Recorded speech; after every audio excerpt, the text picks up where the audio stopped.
Podcast livre La famille Praline, le tome 2, Un Noël mi-figue mi-praline de Karen Ponte.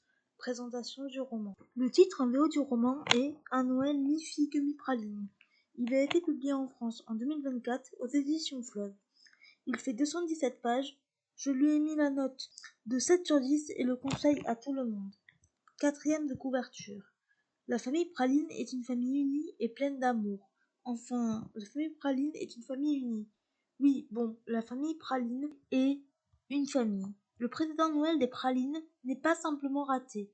Ce fut plutôt une catastrophe de taille cosmique qui a laissé toute la famille traumatisée. Surtout les deux sœurs, Nathaline et Barbara, qui, après être battues à grands jets de lait de poule, ne se sont pas adressé la parole pendant un an. Hélas, inexorablement, la période des fêtes revient. Lorsque Barbara arrive chez sa mère, elle a la surprise de découvrir que celle-ci a disparu. Francine s'est volatilisée en lançant à ses filles un avertissement. Si elles ne font pas l'effort de s'entendre, elle les plantera pour de bon. Elle, leur dispute incessante et la biscuiterie familiale dont le chiffre d'affaires s'étiole. Voilà qui devrait changer la face du réveillon. D'abord, les pralines vont se remonter les manches pour organiser sans Francine les célébrations du 24 décembre. Quant à l'amour sororal, autant espérer qu'il sera livré sous le sapin. Ce que j'ai pensé de ce roman. Mon dernier livre lu en 2024. Le résumé étant long, je n'en parlerai pas plus. Les personnages sont attachants. Barbara est l'aînée de la fratrie. Elle travaille beaucoup et n'est pas intéressée par la biscuiterie familiale.